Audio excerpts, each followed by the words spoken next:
딸이 결혼한다고 했습니다. 그런데 예비 사위를 소개해달라고 하니 자꾸 얼버무리더군. 동네의 복자 아줌마는 그 사진관 사장이 수상하다고 했습니다. 저도 궁금해서 몰래 가봤죠. 그런데 그곳에서 제가 20년 동안 몰던 버스 노선도를 발견했습니다. 7212번. 그리고 아내가 남긴 미연상 필름 속에서 믿을 수 없는 진실을 발견하게 됩니다. 이 모든 것이 우연일까요? 전화벨이 울렸습니다. 가을이었습니다. 딸의 목소리가 평소보다 떨리고 있었죠. 아빠, 저 곧 결혼할 예정이에요. 갑작스러운 소식에 온몸이 굳어버렸습니다. 70년을 살아오면서 이런 당황은 처음이었죠. 버스기사로 40년을 일하며 온갖 돌발 상황을 겪었지만 딸의 결혼 소식만큼 놀라운 건 없었습니다. 소화기를 꽉 잡은 손에 힘이 들어갔습니다. 언제부터 사귄 거냐? 몇 년 됐어요. 아빠께 말씀드리려고 했는데 시기를 놓쳤네요. 몇 년이라는 말에 마음이 무너져 내렸습니다. 저도 참 무심한 아버지였나 봅니다. 아내가 세상을 떠난 후 가을이와 대화가 줄어든 건 사실이지만 이렇게 중요한 일을 모르고 있었다니 가슴 한편이 서늘해졌습니다. 그 남자 한번 보자. 아직은 좀 바쁘시거든요. 바쁘다는 핑계가 이상했습니다. 결혼을 앞둔 예비 사위가 장인을 만나는 걸 바빠서 미룬다니. 뭔가 숨기는 게 있는 것 같았습니다. 의심의 씨앗이 마음 깊숙이 뿌리내리기 시작했죠. 가을이에게서 사진관을 운영한다는 말을 들었을 때도 석연치 않았습니다. 성북동이라고 했는데 제가 사는 곳에서 멀지 않은 곳이었죠. 그런데 왜 소개를 미루는 걸까? 밤새 잠을 이루지 못하며 이런저런 생각에 빠져들었습니다. 다음 날 아침 산책을 나갔습니다. 평소보다 일찍 나선 건 잠이 오지 않아서였죠. 동네 한 바퀴를 돌고 있는데 복자 아줌마가 기다리고 있는 것처럼 나타났습니다. 동네 소식통인 복자 아줌마는 항상 이런 때 나타나곤 했어요. 도윤 씨, 가을이가 결혼한다며요. 벌써 소문이 났나 봅니다. 복자 아줌마의 정보망은 정말 대단했어요. 어제 마트에서 봤는데 혼자 웨딩드레스 구경하더라고요. 그런데 말이에요. 복자 아줌마가 주변을 둘러보더니 목소리를 낮췄습니다. 뭔가 중요한 정보를 전해주려는 표정이었죠. 그 사진관 사장 말이에요. 저도 한번 가봤는데 뭔가 이상해요. 말을 잘 안 해요. 손님이 와도 인사도 제대로 안 하고, 그리고 걸음걸이가 좀 부자연스러워요. 복자 아줌마의 말이 제 의심을 더 키웠습니다. 딸이 숨기려는 이유가 있는 건 아닐까? 혹시 몸에 문제가 있거나 다른 결함이 있는 건 아닐까? 온갖 나쁜 상상이 머릿속을 스쳐 지나갔습니다. 집으로 돌아와서도 마음이 편치 않았습니다. 서랍을 뒤적거리며 정신없이 무언가를 찾고 있었는데 아내의 유품을 발견했습니다. 미연상 필름이 들어있는 오래된 카메라였습니다. 아내가 세상을 떠나기 전까지 사용하던 것이죠. 손으로 만져보니 필름이 들어있는 게 확실했습니다. 아내의 마지막 기록들이 담겨 있을지도 모릅니다. 갑자기 현상하고 싶어졌습니다. 아내와 함께했던 기억들이 그리워졌거든요. 그런데 어디서 현상해야 할까 고민하다가 문득 생각이 났습니다. 성북동 사진관. 가을이의 예비 남편이 운영하는 곳. 일석이조가 아닐까요? 현상도 하고 예비 사위도 몰래 살펴볼 수 있으니까. 마음속 깊은 곳에서 불안감이 자라고 있었습니다. 딸이 왜 숨기려 하는지 알고 싶었습니다. 혹시 제가 반대할 만한 이유가 있는 건 아닐까? 버스 운전을 하며 수많은 사람을 봐왔지만 딸의 선택만큼은 믿기 어려웠습니다. 저녁이 되어서 가을이에게 다시 전화를 걸었습니다. 목소리를 최대한 자연스럽게 만들려고 노력했죠. 언제 한번 집에 와서 얘기 좀 하자. 곧 갈게요, 아빠. 그 전에 정리할 게 좀 있어서요. 정리할 게 있다는 말도 석연치 않았습니다. 결혼을 앞두고 아버지를 피하는 딸. 뭔가 단단히 잘못되어 가고 있다는 생각이 들었습니다. 불안감이 점점 커져갔어요. 밤늦게 잠자리에 누워서도 잠이 오지 않았습니다. 천장을 바라보며 아내가 살아있었다면 이런 일을 어떻게 처리했을까 생각했습니다. 항상 저보다 사람 보는 눈이 정확했는데 그 카메라를 남겨둔 것도 무슨 의미가 있을까요? 새벽까지 뒤척이다가 결심했습니다. 내일은 그 사진관에 가봐야겠다고. 직접 눈으로 확인해야 마음이 놓일 것 같았습니다. 예비사위든 뭐든 제 눈으로 직접 봐야겠다는 생각이 굳어졌어요. 성북동 사진관을 찾아가는 길은 유난히 멀게 느껴졌습니다. 걸음이 무거웠어요. 예비사위를 몰래 엿보러 간다는 생각에 마음이 편치 않았거든요. 하지만 딸을 위해서라면 해야 할 일이었습니다. 골목길을 따라 걸어가니 작은 사진관이 보였습니다. 생각보다 아담했어요. 유리창 너머로 내부가 보였는데 정갈하게 정리되어 있었습니다. 어수선할 거라는 제 예상과는 달랐죠. 사진관 앞에서 잠시 망설였습니다.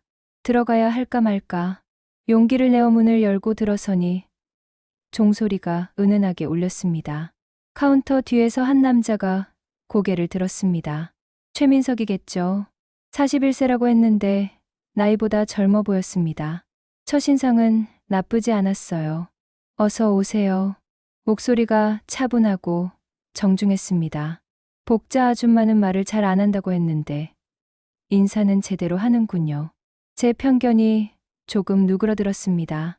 아내의 카메라를 꺼냈을 때 민석의 반응이 인상적이었습니다. 신중하게 받아들더군요.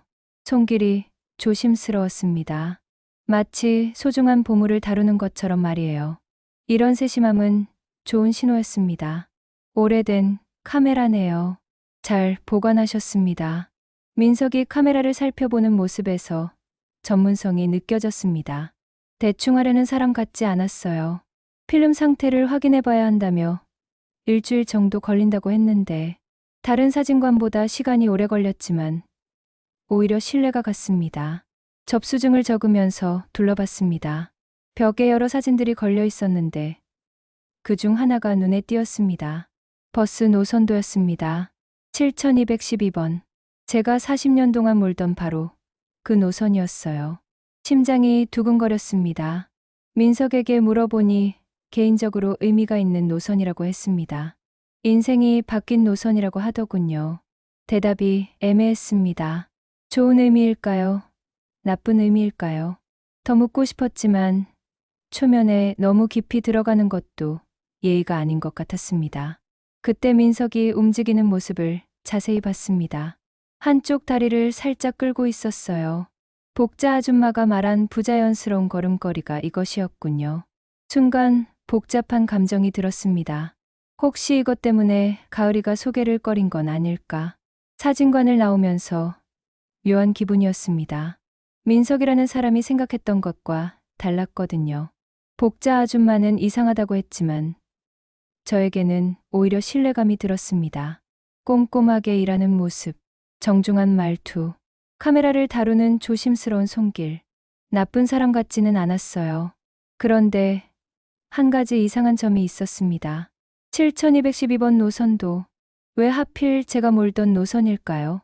우연이라기에는 너무 특별했습니다. 집으로 돌아가는 길 내내 이 생각에 사로잡혀 있었어요. 집에 도착해서 곰곰 생각해봤습니다. 민석이 말한 인생이 바뀐 노선이라는 게 무슨 뜻일까?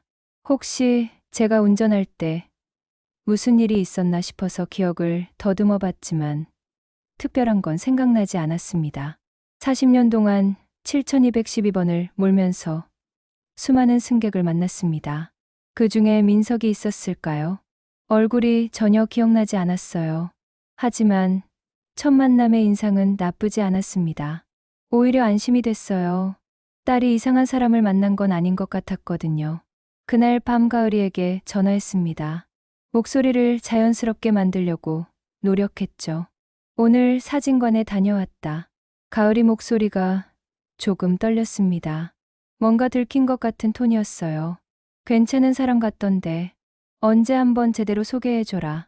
곧 할게요, 아빠.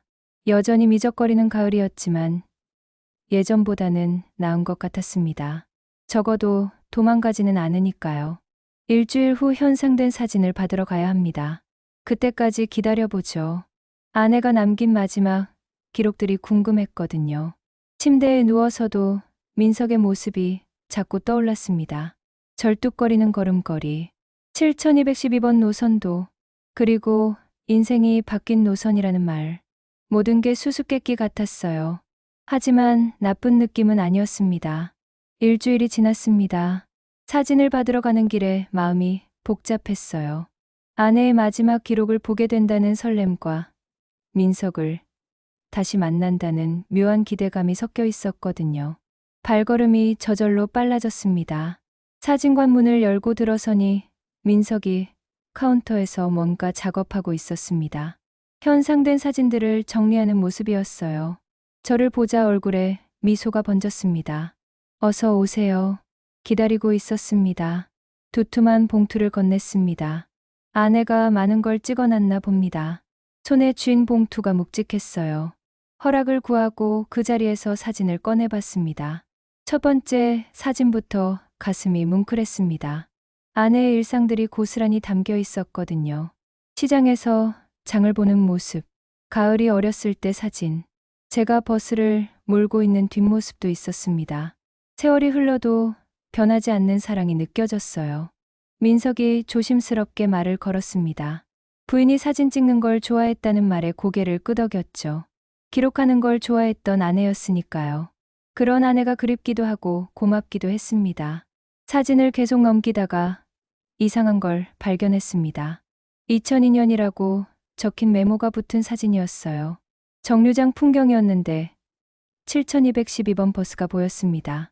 왜 이런 사진을 찍어뒀을까요? 민석이 제 어깨 너머로 사진을 봤습니다. 그 순간 민석의 표정이 확연히 변했어요.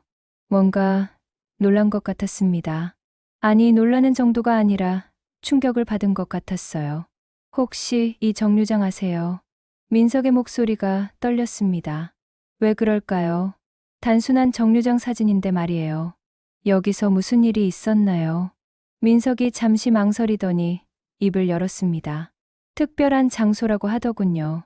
인생이 멈춘 자리라는 표현이 무거웠습니다. 저절로 민석의 다리를 내려다봤어요.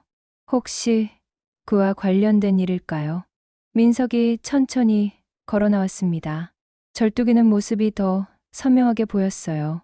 그런데 이상하게도 그 모습이 안쓰럽다기보다는 용감해 보였습니다. 자신의 상처를 숨기지 않는 당당함이 느껴졌거든요. 2002년에 이 정류장에서 사고가 있었다고 했습니다. 버스에서 내리다가 넘어졌는데 뒤따라오던 차에 다리를 다쳤다고 하더군요. 갑자기 기억이 스쳐 지나갔습니다. 2002년, 그런 일이 있었던 것 같아요. 젊은 남자가 버스에서 내리다가 넘어져서 그때 버스 기사가 한도윤이라는 분이었다고 했을 때 순간 숨이 멎는 것 같았습니다. 제가 그 버스 기사였다니. 그때의 기억이 조각조각 되살아났어요. 겨울이었습니다. 눈이 많이 왔던 날, 젊은 남자가 버스에서 내리다가 미끄러져 넘어졌고 뒤에서 오던 오토바이가 그 남자의 다리를 쳤습니다. 저는 즉시 버스를 세우고 뛰어나갔죠. 외투를 벗어서 덮어드렸던 기억이 생생했습니다. 민석이 그때 제가 해준 말을 기억하고 있다고 했습니다. 괜찮다고 살아있으니까 다 괜찮다고 한 말. 제 목소리도 떨렸습니다. 그 젊은이가 민석이었다니. 가을이의 예비 남편이. 이런 중요한 걸 지금까지 왜 숨겼는지 물어봤지만 민석의 대답은 이해할 만했습니다. 확신이 없었다고 했고 가을이에게도 말하지 못했다고 하더군요. 자신의 과거를 알게 되면 가을이가 부담스러워할까 봐서 말이에요. 민석의 말에 가슴이 아팠습니다. 자신의 상처를 숨기면서까지 딸을 배려하고 있었던 거군요. 그런데 한편으로는 화도 났습니다. 이런 중요한 걸 숨기다니. 가을이도 모르고 저도 모르고 사진관을 나와서 집으로 향하는 길 내내 머릿속이 복잡했습니다. 운명이라는 게 이런 건가요?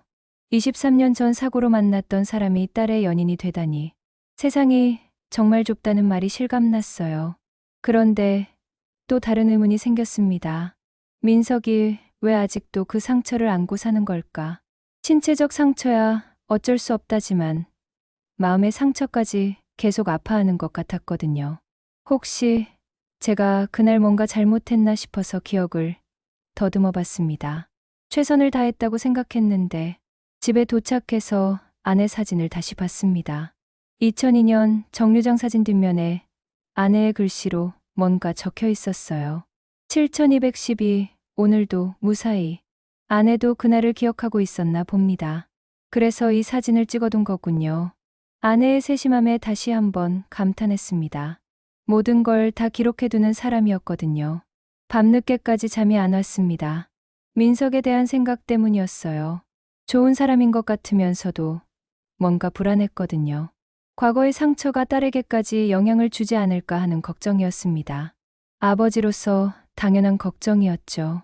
그런데 한편으로는 민석이 불쌍하기도 했습니다. 23년 동안 그 무거운 기억을 혼자 안고 살았을 생각을 하니 말이에요. 더군다나 그게 제가 몰던 버스와 관련된 일이라니 운명의 장난인지 우연인지 알 수 없었습니다. 새벽이 되어서야 겨우 잠들 수 있었습니다. 꿈속에서도 2002년 그 겨울날이 계속 나타났어요. 다음 날 아침 일찍 전화벨이 울렸습니다. 민석이었어요. 목소리가 조금 떨리고 있었죠. 어르신, 죄송한데 한 가지 더 보여드릴 게 있어서요. 궁금했습니다. 뭔가 특별한 게 있나 봅니다. 어제 확인하지 못한 사진이 몇 장 더 있다고 하더군요. 중요한 것 같다며 따로 빼뒀다고 했습니다. 사진관으로 가는 길에 마음이 두근거렸어요. 어떤 사진일까 싶어서요. 민석이 중요하다고 할 정도라면 평범한 사진은 아닐 텐데. 발걸음이 저절로 빨라졌습니다. 민석이 조심스럽게 사진 몇 장을 꺼냈습니다.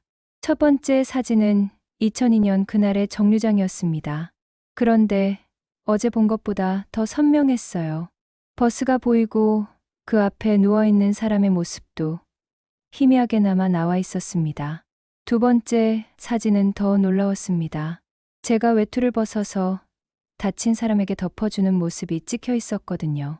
아내가 이 모든 걸 봤던 거군요. 그날 아내도 그 근처에 있었나 봅니다. 세 번째 사진 뒷면에 아내의 메모가 있었어요. 아내의 예쁜 글씨로 이렇게 적혀 있었습니다. 7212 오늘도 무사히 도윤 씨에게. 그리고 마지막 줄에 이런 글이 더 있었습니다.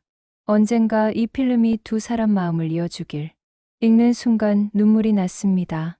아내가 이미 다 알고 있었던 거군요. 그 젊은이와 저의 인연을. 그리고 언젠가 다시 만나게 될 거라는 것도. 아내의 예감이 적중한 셈이었어요. 민석이 감탄했습니다. 부인이 정말 대단한 분이었다고 하더군요. 사진 찍는 솜씨도 그렇고 글씨도 참 예쁘다고 했습니다. 이런 칭찬을 들으니 마음이 뿌듯했어요. 그때 민석이 조심스럽게 말을 꺼냈습니다. 그날 이후로 버스를 잘 못 탄다고 하더군요. 처음에는 다리 때문이었는데 나중에는 마음 때문이었다고 했습니다. 혹시 또 무슨 일이 생길까 봐서 말이에요. 민석의 고백이 안타까웠습니다. 23년 동안 그 두려움을 안고 살았다니. 젊은 나이에 입은 상처가 이렇게 오랫동안 아물지 않고 있다니. 제 가슴도 아팠습니다. 그런데 가을이를 만나고 나서 조금 달라졌다고 했습니다. 가을이가 자주 버스 이야기를 해주면서 아버지가 버스 기사였다며 자랑스러워한다고 하더군요. 가슴이 뭉클했습니다. 가을이가 저를 자랑스러워한다니. 그래서 용기를 냈다고 했습니다. 7212번 노선도도 걸어두고 조금씩 버스에 대한 두려움을 이겨내려고 했다고 하더군요. 민석의 노력이 대견했습니다. 딸을 위해 자신의 트라우마까지 극복하려는 모습이 정말 대단했어요. 민석이 부탁이 하나 있다고 했습니다. 가을이에게 자신의 과거 이야기를 해도 되냐고 묻더군요. 왜 지금까지 안 했느냐고 물으니 솔직히 말하면 두려웠다고 했습니다. 자신의 상처를 알게 되면 가을이가 짐스러워할까 봐서 말이에요. 하지만 더 큰 두려움이 있었습니다. 혹시 제가 반대할까 봐서였던 거죠. 딸을 불완전한 사람한테 맡기기 싫어할까 봐서 말입니다. 제가 웃음이 나왔습니다. 불완전한 사람이라니.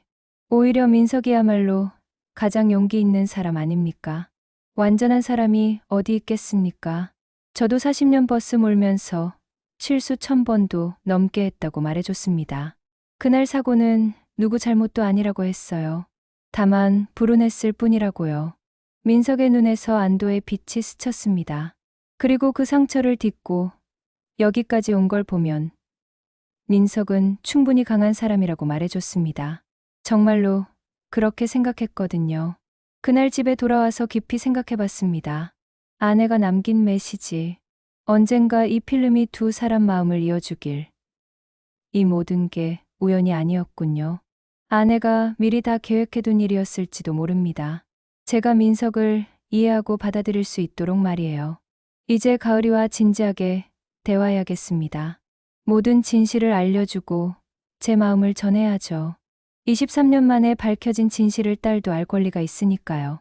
잠들기 전에 아내 사진에게 말했습니다. 이 모든 걸 미리 준비해준 고마움을 전하면서 말이에요. 아내의 사랑이 시공간을 넘어서 우리를 이어주고 있다는 생각이 들었습니다. 가을이에게 전화를 걸었습니다. 목소리를 최대한 진정시키려고 노력했지만 떨림을 완전히 숨길 수는 없었어요. 내일 저녁에 집에 와라. 할 얘기가 있다. 가을이 목소리가 불안해졌습니다. 뭔가 큰일이 생긴 줄 알았나 봅니다. 혹시 민석 오빠 때문인가요? 응.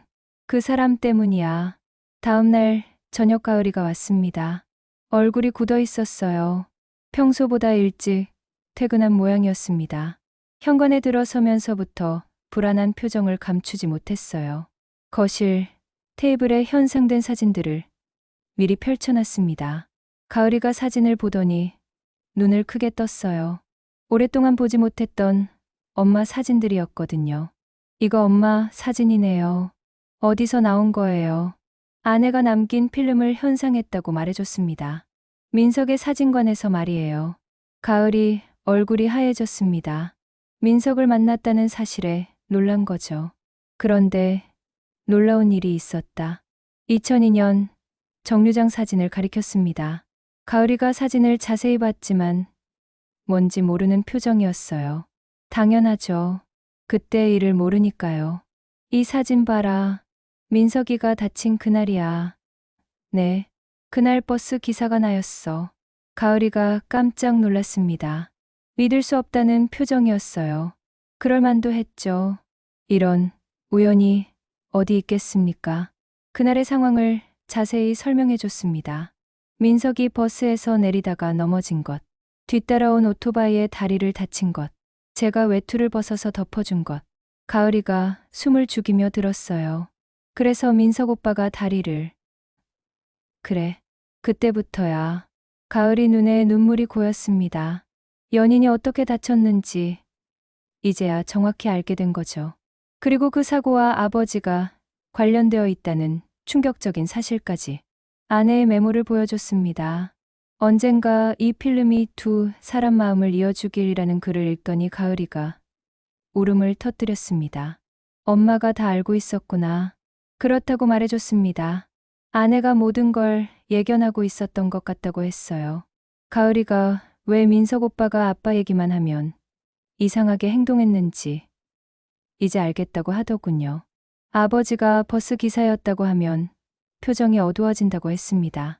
그래서 아버지한테 소개하는 걸 미뤘던 거라고 하더군요. 민석의 복잡한 심정이 이해됐습니다. 그 사람이 저를 원망하는지 물어봤습니다. 가을이는 아니라고 했어요. 오히려 고마워한다고 하더군요. 그날 아버지가 아니었다면 더 큰 일이 날 뻔했다며 아버지가 구해준 거라고 했습니다. 제 눈에도 눈물이 났습니다. 23년 동안 저를 원망하는 게 아니라 고마워하고 있었다니. 그런데 왜 말을 안 했을까요?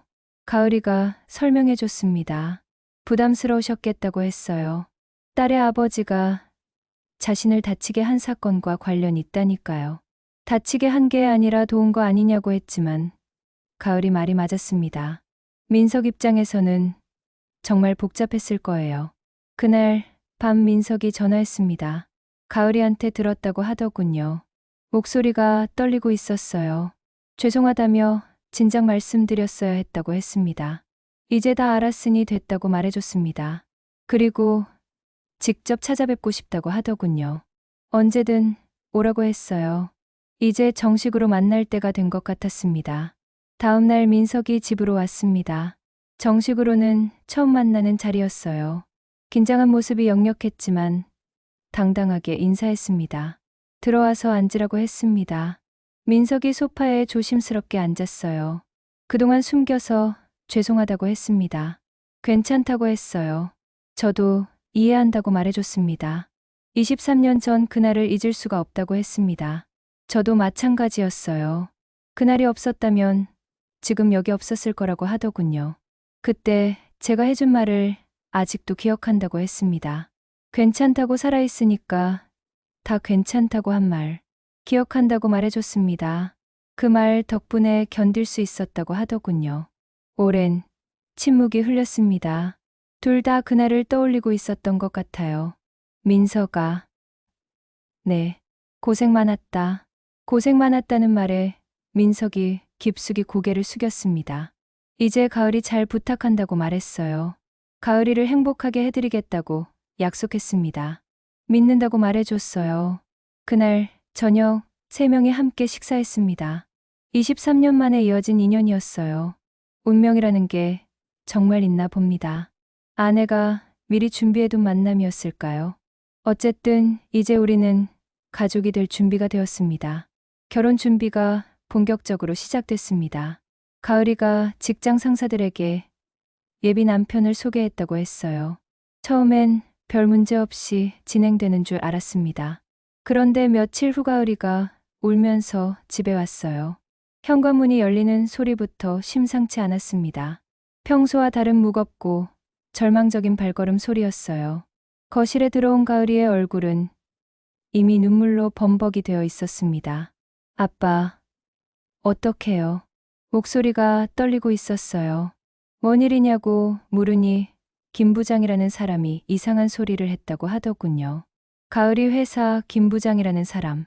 가끔 가을이 얘기에 나오는 사람이었는데 좋은 인상은 아니었어요. 민석이 의족이라면서 애는 어떻게 낳을 거냐고 했다는 거였습니다.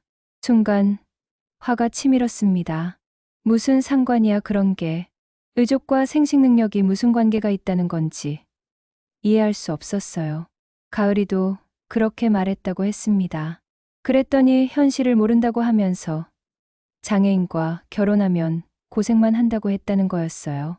제 주먹이 불끈 쥐어졌습니다. 장애인이라니, 민석을 그렇게 부르다니, 이런 편견을 가진 사람들이 아직도 있다니 믿기 어려웠습니다. 21세기에 살면서도 이런 후진적인 생각을 하다니, 민석이가 얼마나 상처받았을까 생각하니 더 화가 났어요. 민석도 그 자리에 있었다고 했습니다. 옆에서 듣고 있었다는 거죠. 뭐라고 했는지 물어보니 제 삶을 함부로 편집하지 마십시오라고 했다고 하더군요. 민석의 대답이 인상적이었습니다. 당당하게 맞섰군요. 잘했다고 말해줬지만 걱정이 됐습니다. 민석이 상처받아서 결혼을 포기하겠다고 하면 어쩌죠?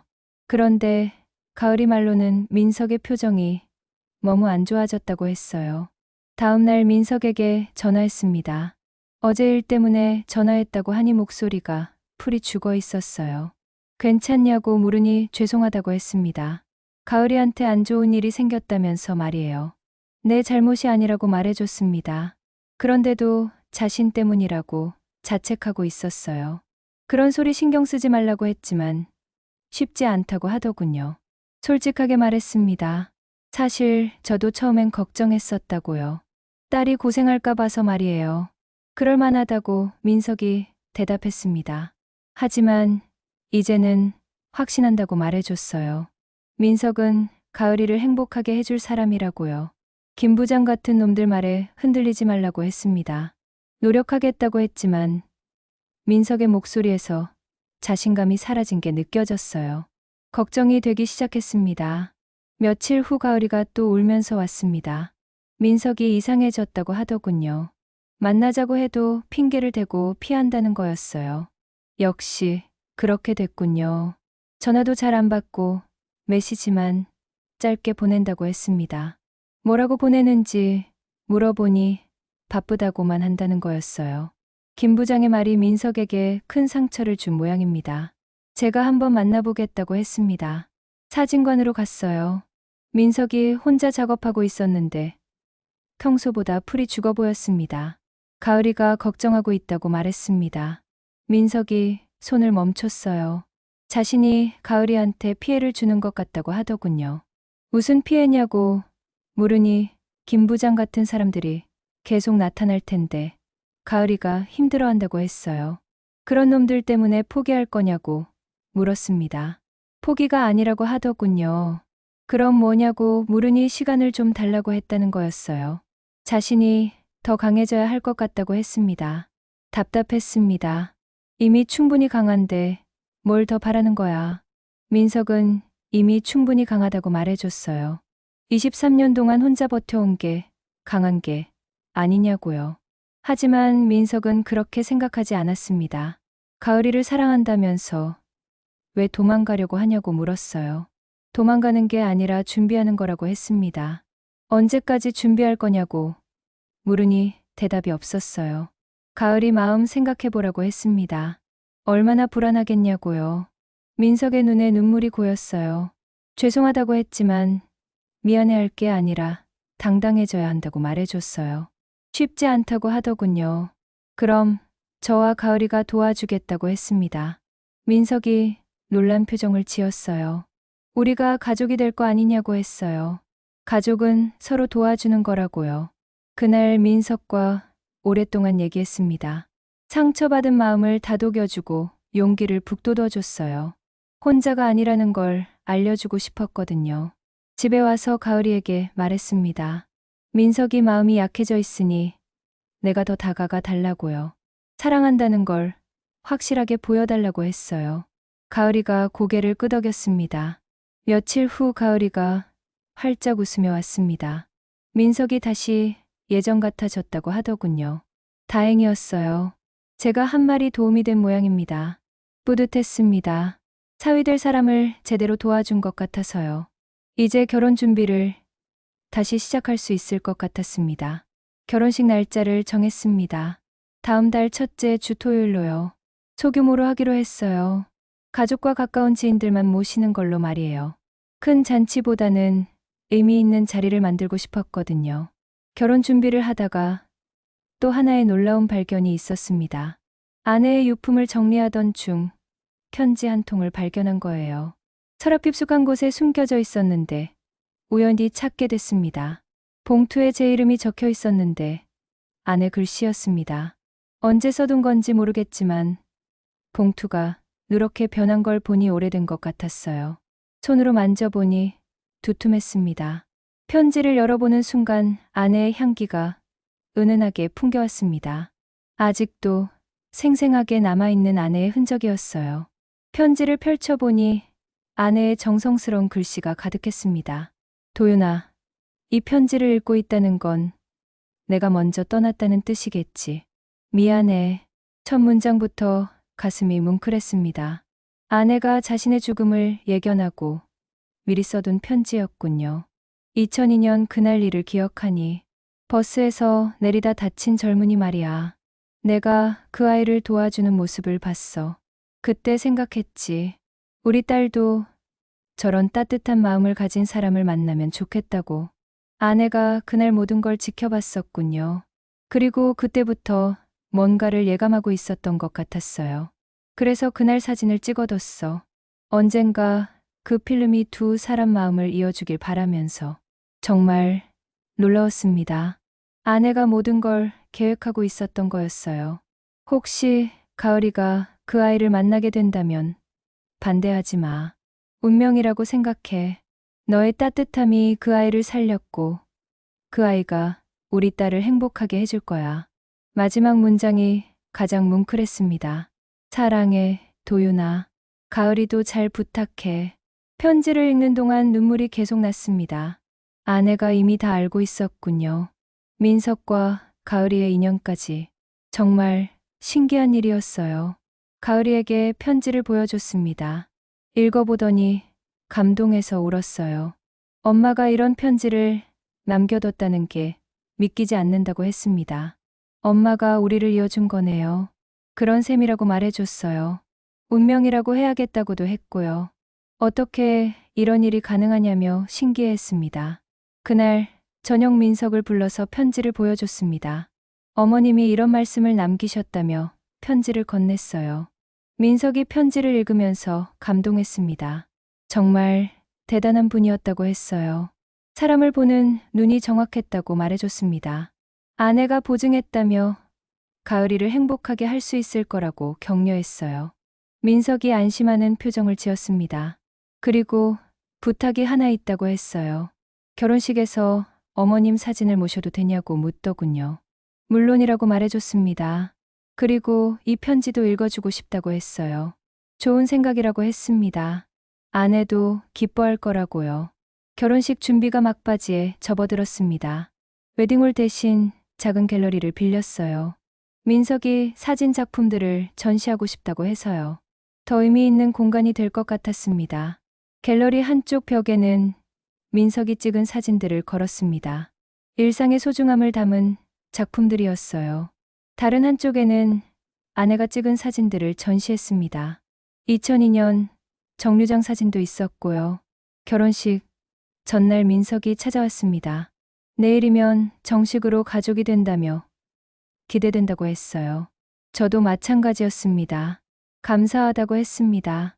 자신을 받아주어서 고맙다고 하더군요. 당연한 거 아니냐고 말해줬어요. 처음에는 반대할 줄 알았다고 했습니다. 솔직히 걱정했다고 말해줬습니다. 하지만 이제는 확신한다고요. 민석은 가을이한테 딱 맞는 사람이라고 했어요. 민석이 깊숙이 인사했습니다. 그리고 아버지라고 불러도 되냐고 물어봤어요. 제 가슴이 뭉클했습니다. 그럼 이제 아들이 될 거 아니냐고 말해줬어요. 고맙다며 아버지라고 불렀습니다. 드디어 아들을 얻게 된 기분이었어요. 그날 밤 잠들기 전에 아내 사진에게 말했습니다. 내 계획대로 다 됐다고요. 가을이가 좋은 사람 만났다고. 내가 점 찍어둔 바로 그 사람이라고요. 사진 속 아내가 미소 짓는 것 같았어요. 고맙다고 말했습니다. 마지막까지 우리 가족 생각해줘서 말이에요. 내일이면 새로운 가족이 탄생합니다. 23년 전 그 추운 겨울날부터 시작된 인연이 드디어 완성되는 거죠. 결혼식 당일이 밝았습니다. 봄날의 화창한 토요일이었어요. 창문을 열어보니 따뜻한 햇살이 방 안으로 쏟아져 들어왔습니다. 좋은 날씨였어요. 아내가 하늘에서 축복해주는 것 같았습니다. 일찍부터 갤러리에 가서 마지막 준비를 도왔습니다. 양쪽 가족과 가까운 지인들이 하나둘 모여들기 시작했어요. 생각보다 많은 사람들이 와주었습니다. 민석이 정장을 입고 나타났는데 의외로 당당해 보였어요. 예전에 움츠러든 모습은 사라지고 자신 있는 신랑의 모습이었습니다. 절뚝거리는 걸음걸이도 더 이상 감추려 하지 않았어요. 아버지, 긴장되네요. 나도 마찬가지라고 말해줬어요. 딸을 시집 보내는 아버지의 마음이 이런 건가 싶었습니다. 가을이가 웨딩드레스를 입고 나왔습니다. 아내를 닮아서 참 예뻤어요. 드레스가 정말 잘 어울렸습니다. 어느새 이렇게 커서 결혼할 나이가 되었나 싶어 감개무량했어요. 아빠, 어때요? 예쁘다고 말해줬습니다. 엄마를 똑 닮았다고도 했어요. 가을이가 고마워했습니다. 식은 간소하게 진행됐습니다. 하지만 의미 있는 순간들로 가득했어요. 주례사를 맡은 목사님이 두 사람의 특별한 인연에 대해 말씀하셨습니다. 23년 전 추운 겨울날 시작된 인연이 오늘 결실을 맺는다고 하셨어요. 듣는 사람들이 모두 감동했습니다. 그리고 제가 앞으로 나가서 아내의 편지를 읽어줬습니다. 이 편지는 제 아내가 생전에 써둔 것이라고 소개했어요. 편지를 읽는 동안 갤러리는 조용했습니다. 마지막 문장을 읽을 때 목이 메었습니다. 사랑해, 도윤아. 가을이도 잘 부탁해. 많은 사람들이 눈물을 흘렸어요. 민석이 답사로 나서서 말했습니다. 23년 전 사고로 절망에 빠져 있던 자신을 구해주신, 장인어른과 사랑으로 받아주신 장모님께 감사하다고 했어요. 앞으로 가을이를 평생 행복하게 해드리겠다고 약속했습니다. 박수가 터져 나왔습니다. 진심이 담긴 말이라는 걸 모두가 느꼈을 거예요. 그 다음은 특별한 순서였어요. 민석이 준비한 선물 증정식이었습니다. 첫 번째 선물은 저에게 주는 것이었어요. 작은 상자를 열어보니 7212번 버스 모형이 들어있었습니다. 아버지께서 40년 동안 몰아주신 버스라고 했어요. 자신의 인생을 바꿔준 버스이기도 하다고 했습니다. 정말 의미 있는 선물이었어요. 두 번째 선물은 더 특별했습니다. 아내의 오래된 카메라였는데 수리해서 다시 쓸 수 있게 만들어 놓았더군요. 어머님의 카메라라고 소개했어요. 켄츠기라는 일본 기법으로 수리했다고 했습니다. 켄츠기는 깨진 도자기를 금으로 이어붙이는 기법이라고 설명했어요. 깨진 흔적까지도 아름다움으로 승화시키는 거죠. 상처도 아름다움이 될 수 있다는 의미라고 했습니다. 정말 멋진 의미였어요. 민석의 철학이 담겨 있는 선물이었습니다. 마지막으로는 아내의 메모를 액자에 넣어서 선물했습니다. 언젠가 이 필름이 사람 마음을 이어주길이라는 글귀였어요. 어머님의 바람이 이루어졌다고 했습니다. 식이 끝나고 사진 촬영을 했습니다. 그 수리된 카메라로 찍었어요. 새로운 가족의 첫 번째 기록이었습니다. 의미가 특별했어요. 오후에는 작은 피로연을 가졌어요. 갤러리 한편에서 다과와 함께 대화를 나누는 자리였습니다. 복자 아줌마가 다가와서 처음엔 걱정했는데 정말 좋은 사위를 얻었다고 축하해줬어요. 민석이 절뚝거리며 손님들께 인사하는 모습이 강당해 보였어요. 더 이상 자신의 다리를 숨기려 하지 않았습니다. 자신감을 되찾은 것 같았어요. 저녁 무렵 모든 행사가 끝났습니다. 신혼부부는 제주도로 신혼여행을 떠났고 저는 혼자 집으로 돌아왔습니다. 조용한 집이 오히려 평온했어요. 오늘 하루를 되돌아봤습니다. 아내가 미리 계획해둔 모든 것이 완성된 날이었어요. 정말 신기한 일이었습니다. 서랍에서 그 킨츠기 카메라를 꺼냈습니다.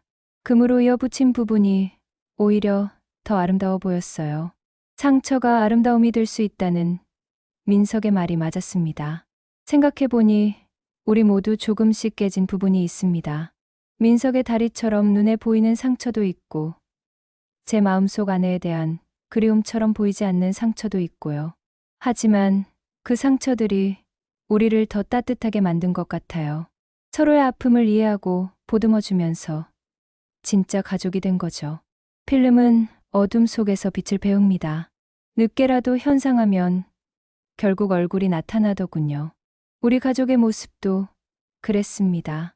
23년이라는 긴 시간 동안 어둠 속에 숨어있던 진실이 드디어 현상된 거예요. 이제 새로운 이야기가 시작될 겁니다. 민석과 가을이의 이야기, 그리고 곧 태어날지도 모를 손주의 이야기. 모든 사진이 그렇듯이 가족이라는 것도 시간이 지나면서 서서히 현상되는 것 같습니다. 당장은 보이지 않아도 언젠가는 또렷한 모습으로 나타나겠죠. 아내가 남긴 마지막 필름처럼 말이에요. 창밖을 보니 별이 총총히 떠 있었습니다. 그중 가장 밝은 별이 아내인 것 같았어요. 지금도 우리를 지켜보고 있겠죠. 고마워, 여보. 이 모든 걸 준비해줘서. 조용히 중얼거렸습니다. 아내의 사랑이 시공간을 넘어서 우리를 하나로 만들어준 밤이었습니다.